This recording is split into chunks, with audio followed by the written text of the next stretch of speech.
Tonight, salutation to the Sangha. We recite these verses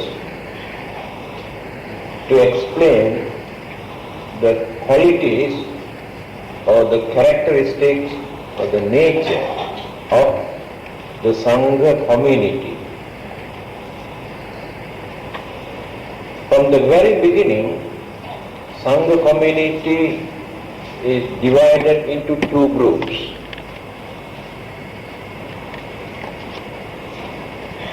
Arya Sangha or Savaka Sangha, Sammuti Sangha. Arya Sangha means the monks who have attained Sotapanna, Sakadagami, Anagami, Arahant,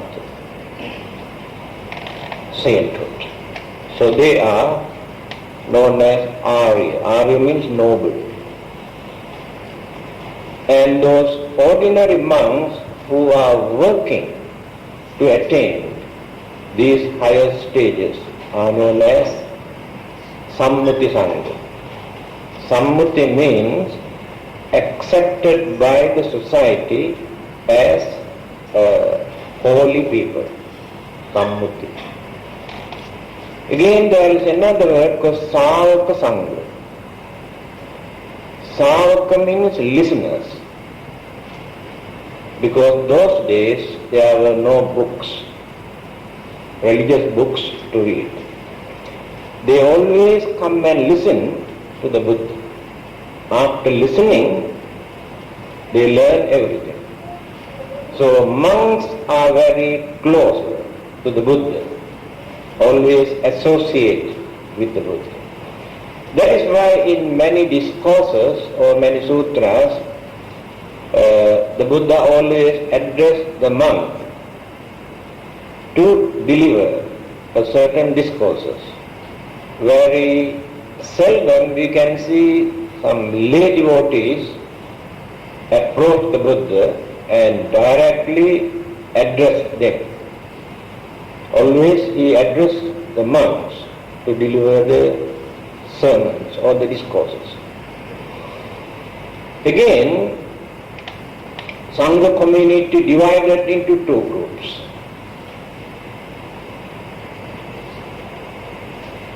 Grantadura and Vipassanadura. Grantadura means those who have learned, those who are capable enough to impart this knowledge to the public, to work with the public, always associate and live with the public. They are called Grantadura.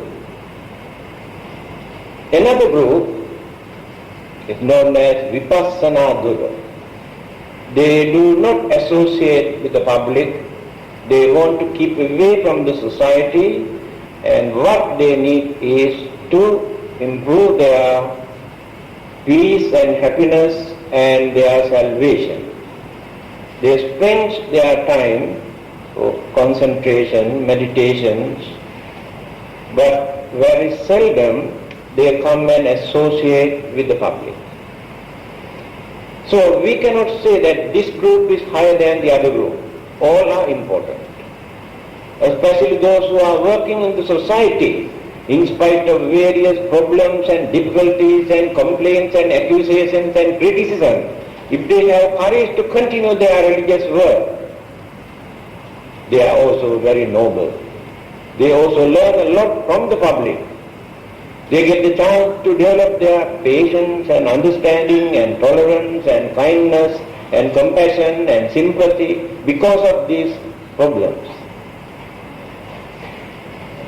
So these are the words that we recite.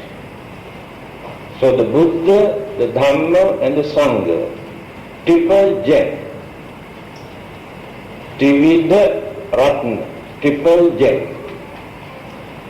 So this is also very common. In Hinduism, also they have three Murti,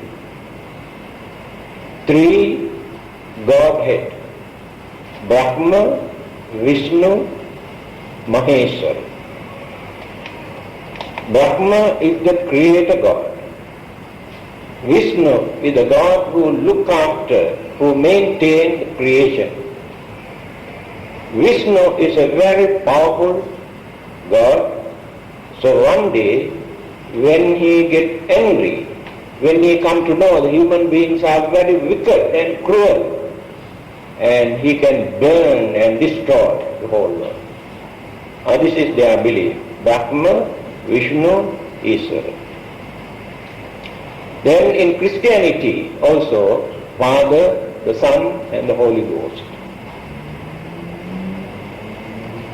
Then only religion that maintain one Godhead is Islam. Only Allah, no other God.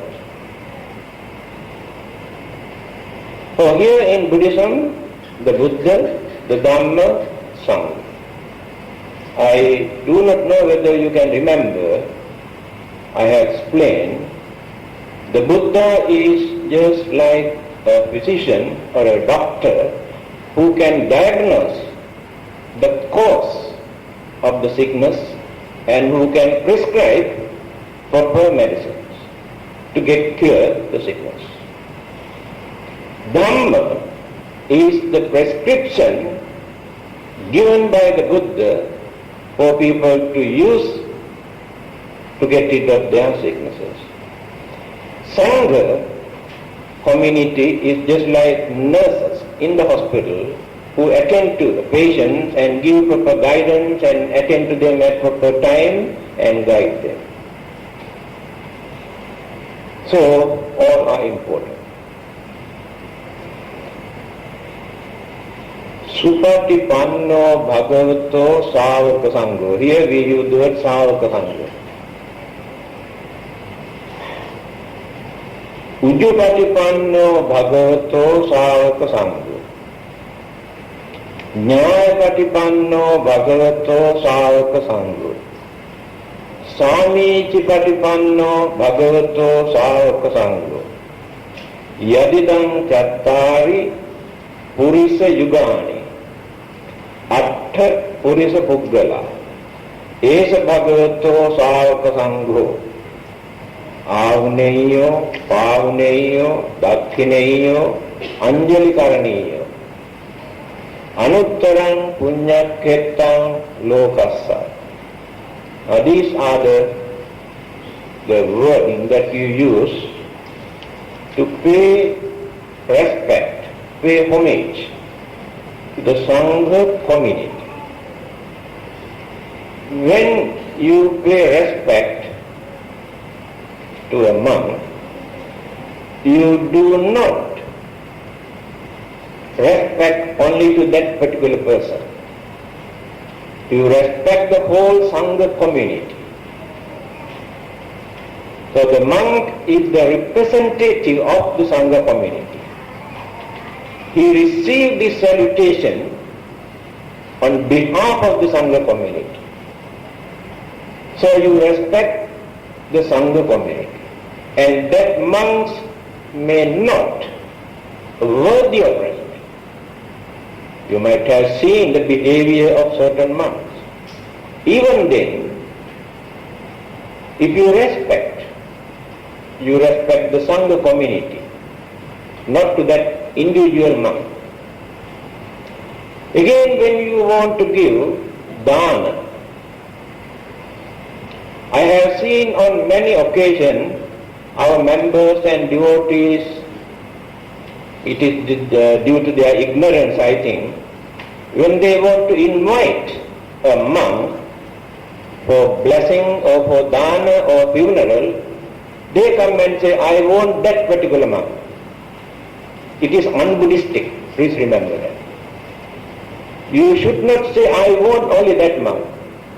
Then you separate this monk from the Sangha community. Any monk who is available, you cannot say, I don't want that monk, I want only this monk. you discriminate them. Again, sometimes you may create misunderstanding among the Sangha community also. So, when you give dana, there must be 4 fully ordained Upasampada monks to offer Sangika dana, individual dana and Sangika dana. Less than 4 monks you can give individually to Sangha community by offering to this monk. But you cannot make it Sangha community, there is no quorum. There must be 4. To perform any kind of special religious service for the monks, there must be 4 Upasampada or fully ordained monks. So when you offer dana as Sanghika dana to the Sangha community, you gain more merits because you did not offer to the individual monks. In the Buddha's teaching, you can see how people gain more merits or increase the degrees of merits by offering whatever you like. Let us start from the very beginning. You offer some food to animals. Definitely you gain some merits. Again, you offer some food to human beings who are not religious or virtuous, but you gain more merit by offering food to human beings. Again, you offer your food to a man who observes at least 5 precepts. Then you gain more merit. Then go on developing and developing. You offer this food to a novice monk who observes 10 precepts with the novice's precept. Then again you gain more merits. Then you offer your food to a monk who is fully ordained as Upasampada. Again you gain more merits.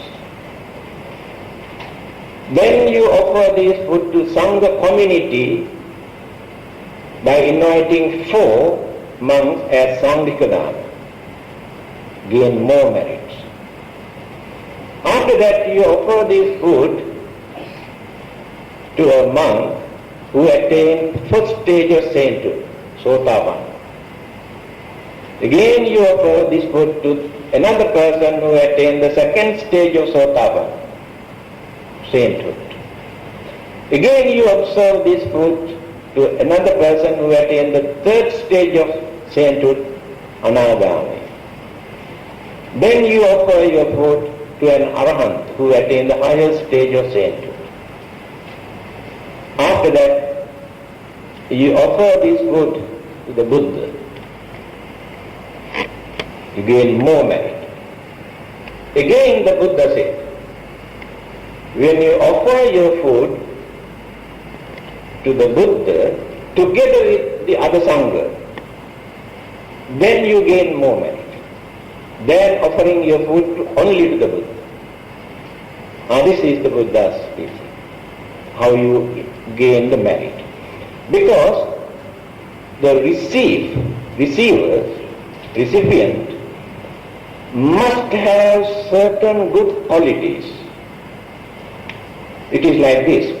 When you want to cultivate a plant or flowers or fruits or paddy cultivation, the soil must be fertile. Otherwise you won't get enough fruits or flowers or harvest. In the same manner, when you offer something to a person who is worthy, who is virtuous, then you gain more merit. There is another controversial issue. This question was put to me by a Christian priest. He said, Buddhist devotees are very keen to offer food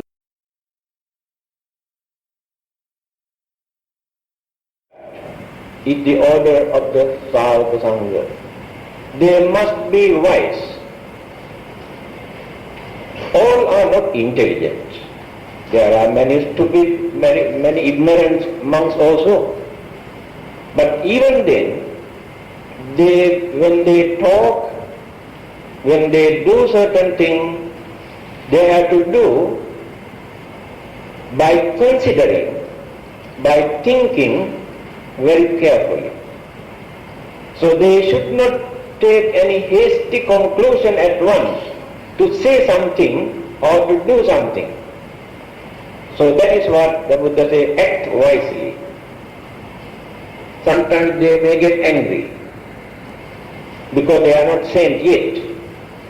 When they get angry, what they have to do, they must have courage to control that anger and not to say anything or not to do anything. So they can suppress this anger by using that understanding. That is wisdom. Then, of dutiful conduct of the Blessed One's disciples. Dutiful conduct. They have certain duties to fulfill. Becoming a monk is to cultivate his way of life, to purify the mind, to gain Nibbanic bliss. That is why when we ordain a monk, we recite these words. When you tie the robe here, Sabba Dukkha Nissarana, to get rid of all worldly suffering. Nibbana Satchikiriya, to gain Nibbanic bliss. Imam Kasāvaṁ Gahetva, by taking this robe. Pabbājetamang Bhante, please ordain me as a monk. You recite this word. To get rid of all worldly suffering and to gain Nibbanic bliss. By taking this robe, please ordain me as a monk. So the main purpose is to get rid of samsaric suffering. That is why I told you, they divide into two groups from the very beginning. One group concentrate only that much. They try to cultivate and develop and train and purify their mind, thinking that they can gain Nibbanic bliss. And the other group, they use their knowledge and talent and skill, intelligence, to guide others, to advise others. That is why it is mentioned here, dutiful conduct. They have duties to fulfill towards their devotees, their members, and the whole world. Even their way of life is a good example to others to follow. How much they can practice patience, tolerance, kindness, compassion. How much they can maintain contentment. These are the good qualities that monk should cultivate. If these qualities are not there, still they are very raw, not matured, but we should not condemn them. There are some novice monks and still learning ABCD of Buddhism, and their behavior may not appeal to the public. It will take some time. They are just like a chicken just come out from the egg. There are many things. Through their trials and errors and mistakes, they learn.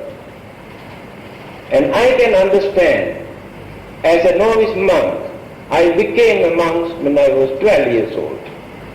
I have done so many mistakes. I was very mischievous at that time. And the teacher who ordained me, every now and then had to use the cane to beat me, to train me.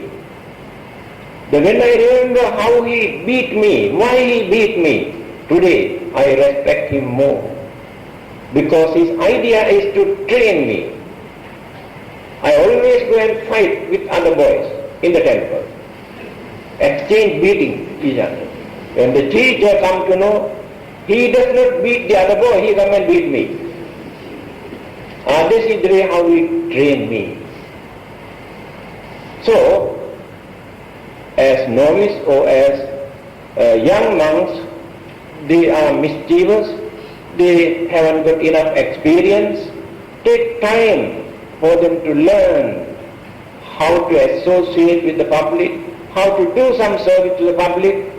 Having seen little bit of mistake done by them, if you go and accuse and condemn them, you are, I don't like to use that word, you are not very understanding people.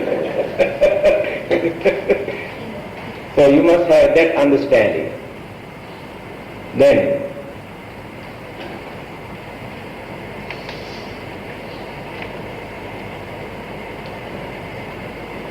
these four pairs of persons, this is very, very difficult for some people to understand. Four pairs become 8. Sotapatti Phala, Sotapatti Magga and Sotapatti Phala, one pair. Anagami Magga, Anagami Phala, another pair. Sakadagami Magga, Sakadagami Phala, another pair. Arahanta Magga, Arahanta Phala, another pair, 4 pairs. And then become 8. What does it mean? Sotapatti Magga, Magga means the way, the path. One who attained the first stage of sainthood, Sotapanna, is called Sotapatti Magga, just entered. After that, he experienced some good result. After attaining this noble path, that is the phala, the fruits, the result. So the Sakadagami, Anagami, Arahanta also like this. I can give simple example, then you can understand. You want to cross a river. Then you go and sit down in a boat. You have attained Sotapatti Magga. You got into the path. When that boat is sailing and landed the other side of the shore, you have attained the phala. That means you gain what you wanted. This is the difference between Magga and phala. So, the monks who attain first stage of sainthood first enter into the path, then experience the good result. Then all the other 3 also like this, 4. Sotapanna, Sakadagami, Anagami, Arahanta. Then still there are some newcomers I think here who cannot understand what is this Sotapanna, Sakadagami, Anagami and Arahanta. I think they have to give brief introduction. To attain the first stage of sainthood, Sotapatti Magga or phala, he had to reduce or eradicate 3 fetters, bondages, defilements from our mind. What are those 3? Sakkaya Ditthi, Vicikiccha, Silabbata Paramasa. Sakkaya Ditthi. We have very strong egoism, egoistic ideas. and maintain the concept of I, my. I have done this, but my name is not there. That is egoism. I have given so much, but no, not even word of thanks. That is egoism. We have to get rid of this. Again, the belief that some people maintain, there is an eternal self or eternal soul that remains somewhere after our death. From the Buddhist point of view, there is no reality in this belief. So we have to get rid of this. Otherwise we never get the chance to enter into the first stage of sainthood. Second one, vicikiccha. Vicikiccha means a skeptical doubt. What is the meaning of skeptical doubt? Some people are very stubborn, very stiff, and never judge unbiasedly, always biased. And whatever they have accepted, that this is right and this is wrong, under any circumstances they never change their mind later. But they have not come to that conclusion by studying or observing or investigating, just decided, come to that conclusion because of their stubbornness or skeptical idea. Now let us take the Buddha, the Dhamma and Sangha. Or people ask, why should we worship or respect the Buddha?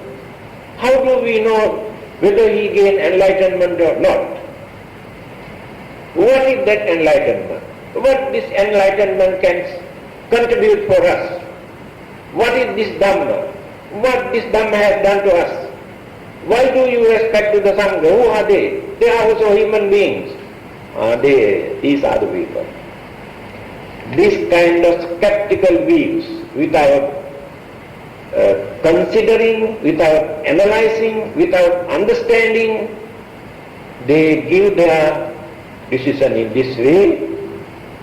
This is called vicikiccha. So we have to get rid of this.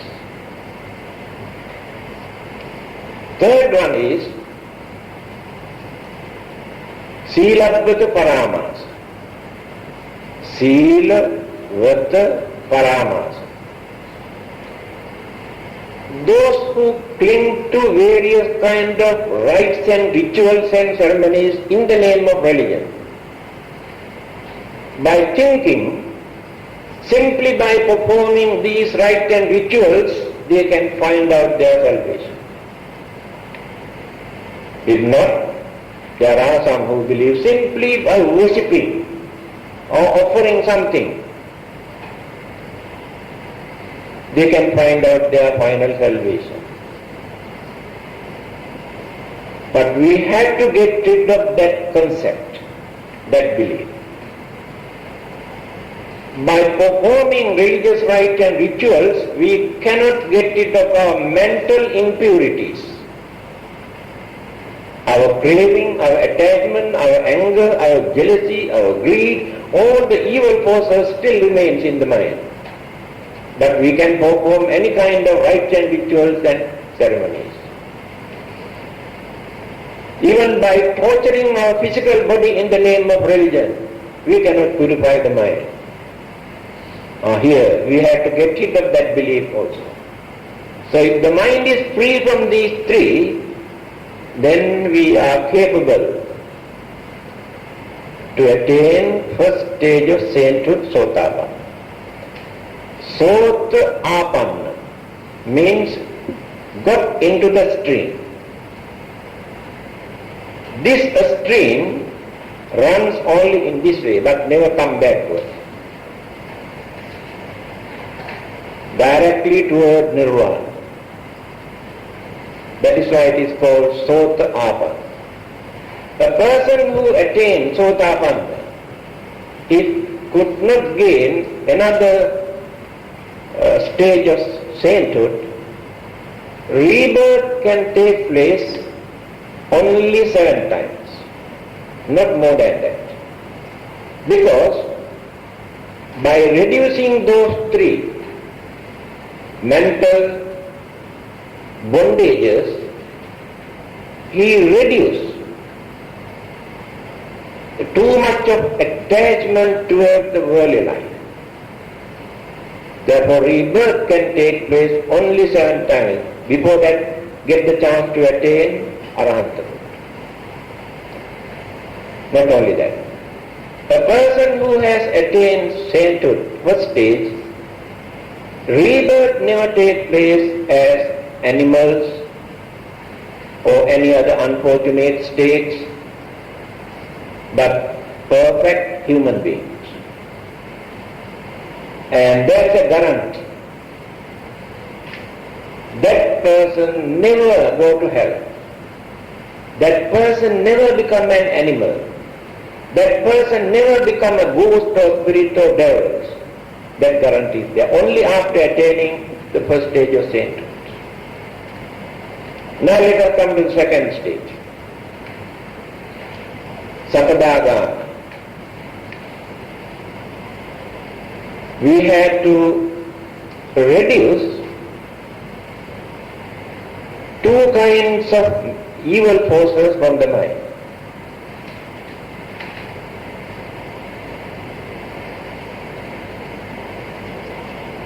They are very strong, very difficult to eradicate. But we can suppress and control. Kamaraga, Patigha. Kamaraga, a strong inclination or attachment toward the sensual pleasure. Because this is the Kamaloka, sensual world. While living in this sensual world, it is very difficult to control sensual pleasure. Since it is difficult to eradicate completely, here in the second stage, we reduce and suppress and keep them under control. Sensual pleasure. Next one is Patigha. Patigha means ill will. The anger, hatred, ill will, grudge, we keep in our mind. If possible, we take revenge. This is the nature of our human mind. And that is also very strong. Therefore, we can control and suppress and keep under control, and then attain second stage, Sakadagama. Sakadagama, once return, meaning once returner means only one rebirth. If not attained sainthood or arahanthood, only one more rebirth for this person. No more second or third. Before that, attain sainthood. Third one is Anagami. Anagami means never return. Never return means after his or her death. That person never come back to this sensual world. Never become humans or animals or any other forms of living beings. What will happen? There is one particular Brahma realm, Brahma world, Suddhavasa, Brahma world, pure abode, Suddhavasa. Rebirth takes place in that particular Brahma realm. And there, that person cultivates, develops the rest and attain arahanthood and nirvana. That is why that person is called never return. Never come back to this sensual world. But to attain this third stage, those two, sensual pleasure and ill will, they have suppressed, completely eradicated, no more there. No more hatred, no more craving for sensual pleasure. Then the third stage, Anagami. The last one, final, is Arahant. There are 10 fetters altogether. Now 5 we have already eradicated, destroyed, no more. But still 5 more remains. Now you can understand why it is very difficult for us to control our mind. Why it is difficult to maintain purity in our mind, because of this. Up to the last moment, we maintain 5 more fetters or bondages. So we are bound to this world to suffer because of these fetters. We cannot get rid of them. We are bound to this world. When these 10 fetters are no more, we are released. What are those 5?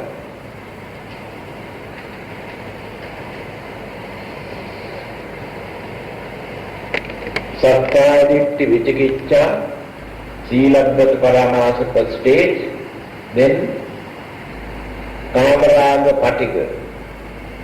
Second stage, reduced, then Mana, Uddhacha, Avidya.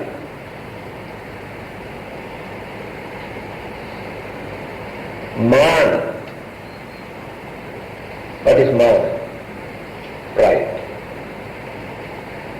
Pride is very, very deeply rooted.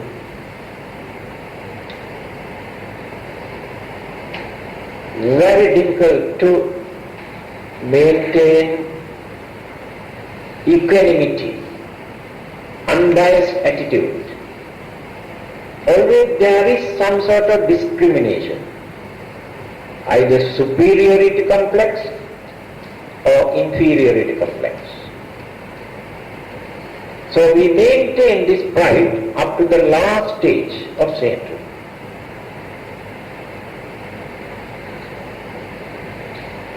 Then there is another one,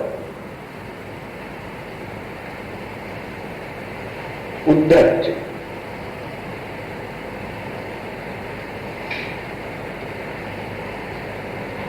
What is Uddhacha?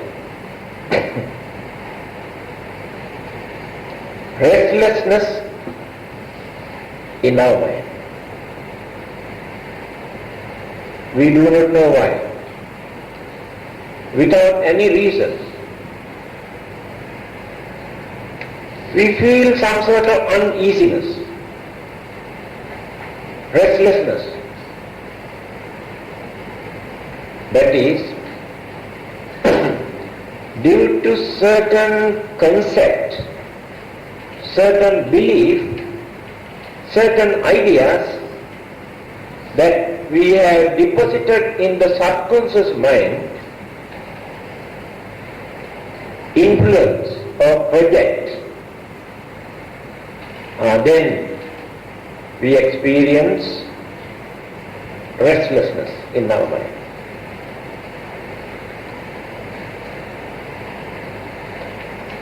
The other one is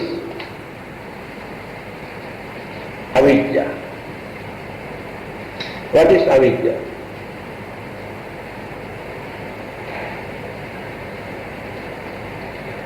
Vidya.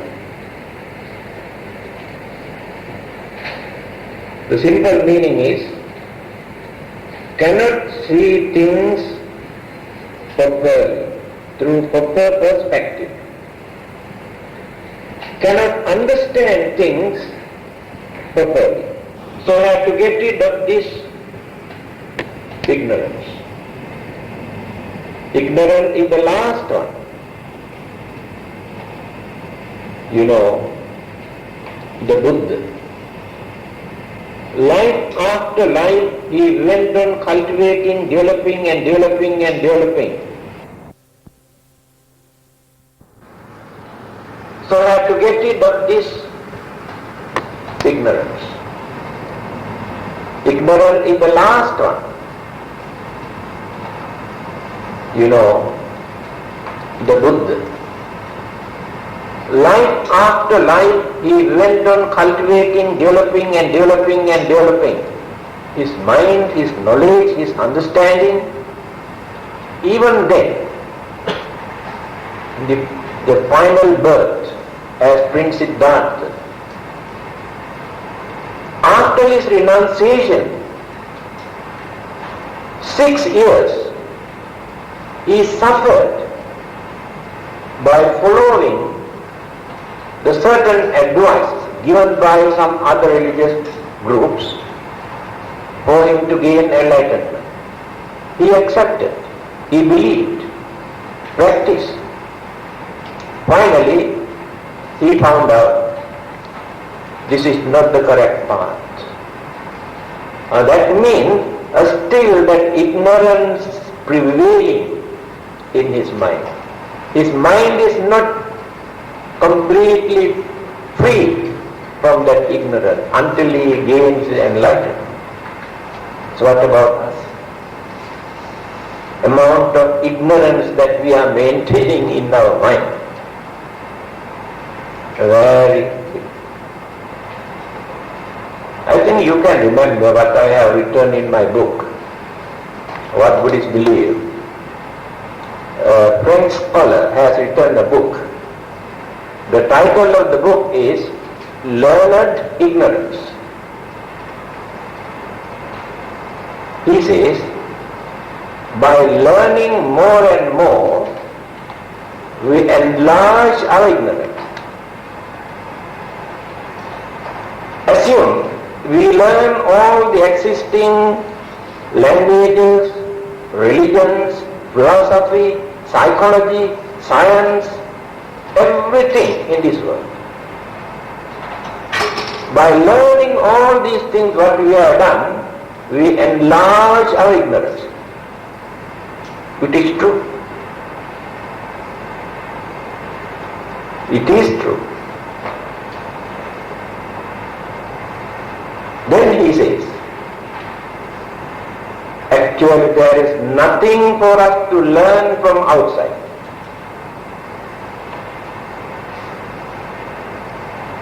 We cannot learn anything from outside. It is not learning. We maintain some sort of memory.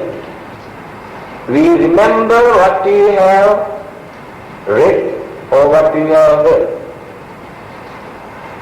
That is memory.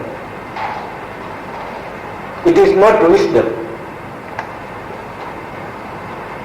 After learning everything in this world, people can do a very silly mistake. That is why I say they are not wise. They think they are learned. Then he says, everything is here, not from outside. You must know how to divert your mind towards your subconscious mind and develop the insight by eradicating all the hindrances and burdens and responsibilities. Then you can reduce your ignorance. He is not a Buddhist. I do not know whether he has studied Buddhism. What he says actually is Vipassana meditation. Through concentration, by eradicating evil forces from the mind, you gain purity. This purity you cannot get from outside. You dirty the mind. So when you take out all the rubbish from your mind, then you gain wisdom, insight. The method introduced by the Buddha as Vipassana meditation, by analyzing any object to gain proper understanding. So, simply by learning any worldly subject, we never gain wisdom. We maintain memory.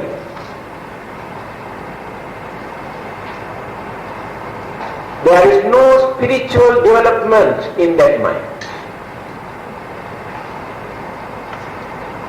After learning everything, they can maintain their anger, their jealousy, their pride and their egoism. Because no purity in the mind. We have seen many learned people. They know everything. At the same time we have seen they are very hot-tempered, they are very jealous, and they are very greedy. There is no wisdom. Assume there are some people who have never learned anything, any language, but through their effort they could manage to eradicate their mental hindrances, maintain purity in their mind. They gain wisdom. So the languages of philosophy or psychology or scientific subjects are not the important thing. Our own effort, by realizing the nature of our human mind, still we never learn that. We are reluctant to analyze our own mind. We are reluctant to show our real character, nature. Always hide. We make silly mistakes. We know it is wrong. But we try to justify there is nothing wrong. That is egoism. Then we fight. But we are very learned. We know everything.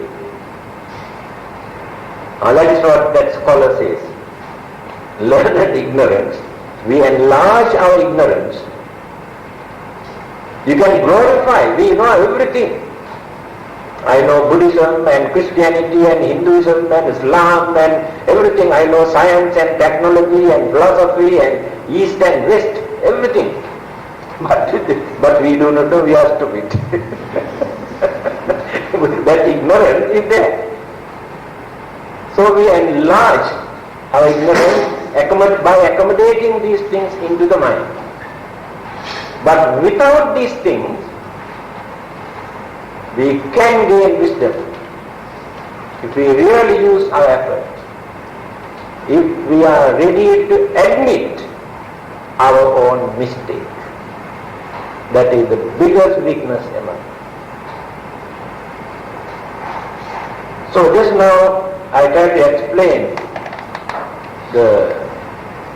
what are the defilements or the bondages that Sotapanna, Sakadagami, Anagami, Arahanta. So I mentioned there are 5. Ruparaga, Aruparaga. I explained 3 already just now. These are the 2. Ruparaga, Aruparaga. Even after developing their mind, after attaining the 3rd stage of sainthood also, they cling to their mind toward this Rupa Raga. Rupa means fine material world, that is Brahma world. In Brahma world, their life is not like ours. They do not experience much burdens or responsibilities of their physical body. Their senses also not like ours, under control.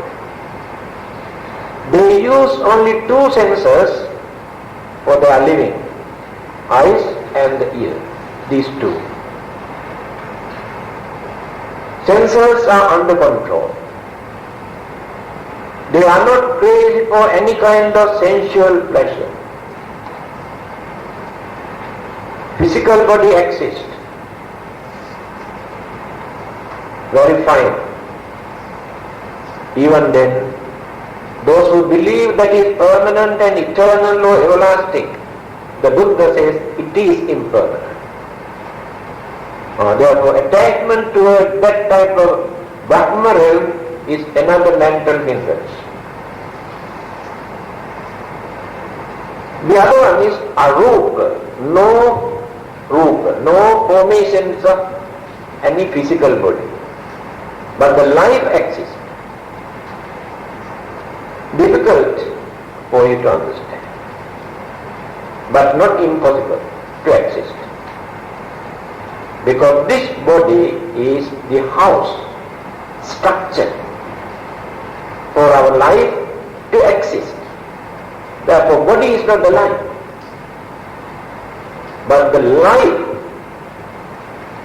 can exist in certain areas, not here in this world,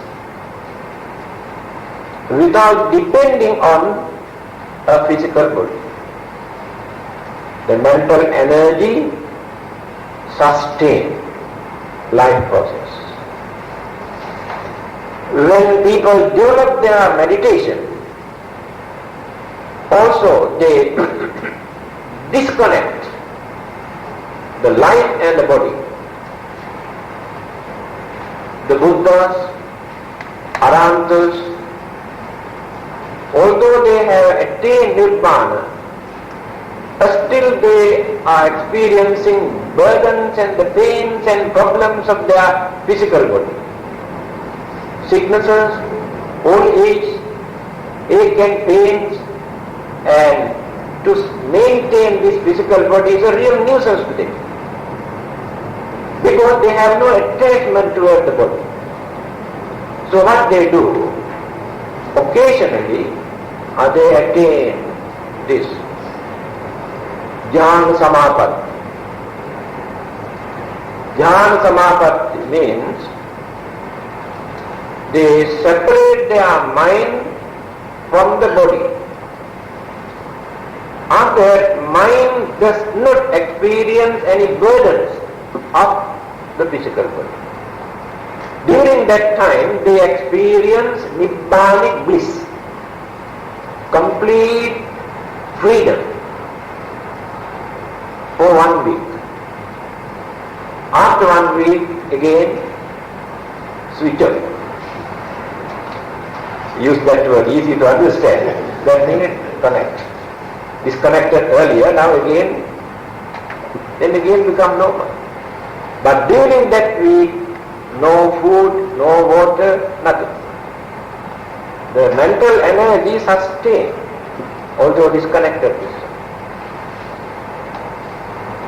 So, in that particular Brahma world, they maintain their life without depending on any physical body.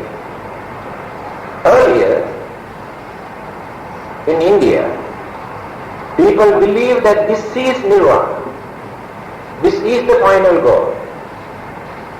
The Buddha is the only religious teacher who pointed out that this is not the final goal, because that mental energy and the life process are still not completely purified. As long as some sort of mental defilement remains in any form in that life, there is no Nibbana. So, they have to get rid of that belief or attachment toward that towards the fine material world or immaterial world. And the other three, just now I explained 10. So when the mind is completely free from these 10 fetters, 10 bondages, 10 mental hindrances around the root, then Nibbana is.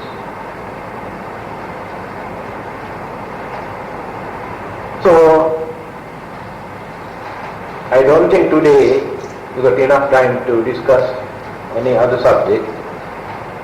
We have to continue. There are many things to discuss about our puja and offerings, all these in flowers and candles. Many people still criticize, not knowing what we are doing.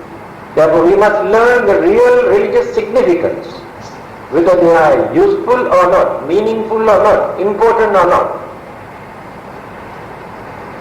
So next Friday I will try to finish these offerings and pujas and lights and flowers and candles, joysticks, everything. Why do we perform this kind of religious? Are they not under religious rites and rituals? Definitely not. They are not rites and rituals. Yes, any questions? You can spend 3 minutes.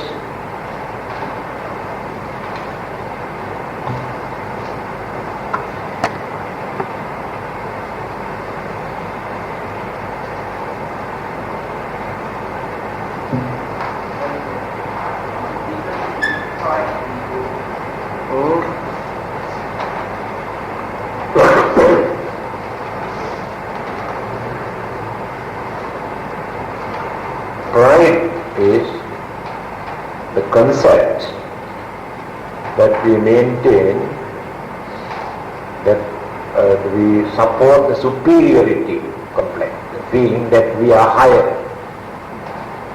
than others. That is pride. Ego related to that I, mine concept, egoism. They always fight. My name is not there. I did this. They have forgotten me. That is egoism, not pride.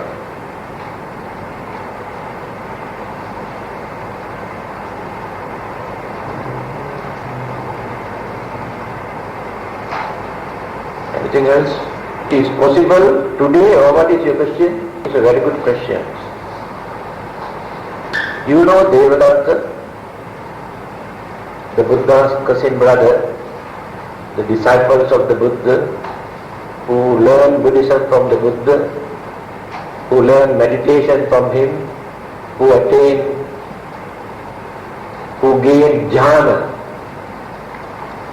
jhanic power to perform miracles through his meditation. After gaining this jhanic power, miraculous power, he decided to use this supernatural power to gain more power, worldly power, because his mind is not pure completely. The jhana meditation, the samatha meditation gives this supernatural power. Later, vipassana meditation supports this person to get rid of certain mental impurities. But at the beginning, samatha meditation is very important to strengthen the mind, to develop the mind. Then this Devadatta, what he did? He wanted to kill the Buddha for him to gain the power and authority. 3 times he tried to kill him, but he could not do it. And he has misled another young prince. By using his supernatural power, he frightened this young prince. He told, "You are very young. Your father is still active. Don't know how many years he can rule the country. Why not you kill him so that you can become the ruler of this country? I will kill the Buddha, then I will become the ruler of the religious body. We too can rule this country." So this Polish prince, Ajatasattu, his name is Ajatasattu, he accepted his advice. Straight away he gave the order to arrest his father, King Bimbisara. The place where he was arrested, you can see even today, the place is such that no one can escape, surrounded by very big rock, just like Batu caves. All today we can see he was arrested there in the center and locked and stopped giving food. No one can give anything because he wanted to face him to natural death. So he did not to kill him, allow him to face natural death. His mother, Queen, is only one who was allowed to go and see him. But she cannot take any food. There are security guards here and there to examine. What she did, she hide some food here in the long hair, big this one, and hide some food here, and they never open this one, and allow the king to eat that. Finally she was caught. Then examined this was. Later what she did, after taking bath, she applied ghee and honey and all those things all over the body and go there. And ask the king to lick the whole body. Finally, that one also caught and stopped. So one day, when he was talking to his mother in the palace, somebody came and reported that the young prince's wife has given birth to a baby boy. Oh, he was so happy, started jumping and laughing. Then he told the mother, I think when I was born, my father also enjoyed like this. Then the mother told him, do you know, when you were a small boy, you had a very big boil in one of your fingers, applied all sorts of medicines, could not stop the pain. Then what your father did, actually, the king, he sucked your finger, always keeping, then you stop crying.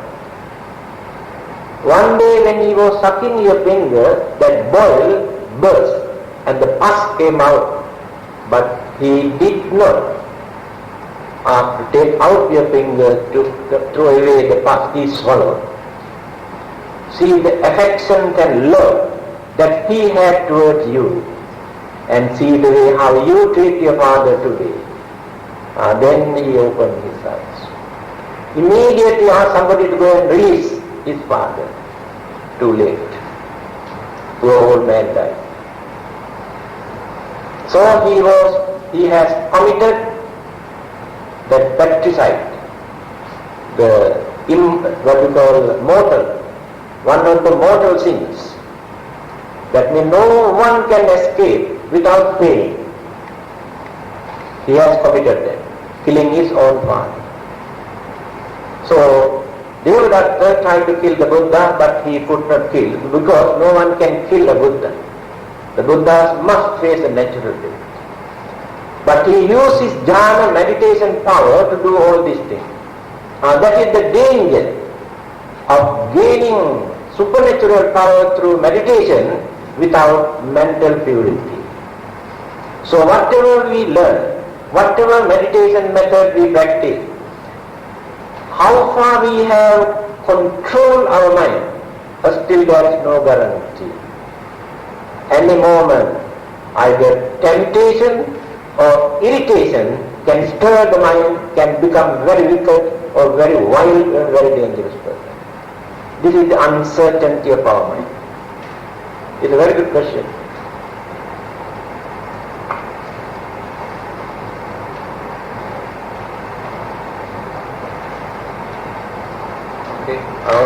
Page 211. Sharing of merit. 211.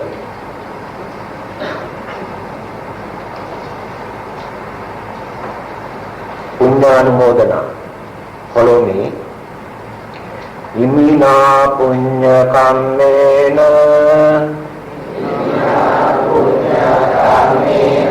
upajjaya gunottara acaryupakaraca mata pita piyamamang Suryo Candi Maharaja Gunawanta Narapica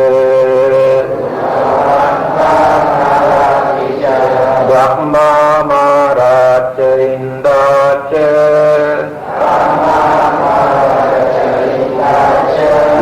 Lokapalaca Devata Yamo Mitta Manusaca Majjata Verika Pica Sabbe Satta Sukhi Hontu Punyani Pakatani Me Sukhanca Dividang Dentu Kippang Papeta Omatang Imina Punya Kammena Imina Uddisena Ca Kippahang Sulabhe Ceva Tanho Padana Cedanang Ye Santane Hina Dhamma Yava Nibbanato Mamang Nassantu Sabbadaeva Yattha Jato Bhave Bhave Ujjucitto Sattipanyo Salleko Viriyavamina Mara Labantu Lokasang Patunca Viriyesu Me Buddhadi Pavaronato Dhammo Nato Varuttamo Nato Pacceka Sambuddho Sangho Nato Uttaro Mamang Tesottamanubhavena Maroka Sang Labhantu Ma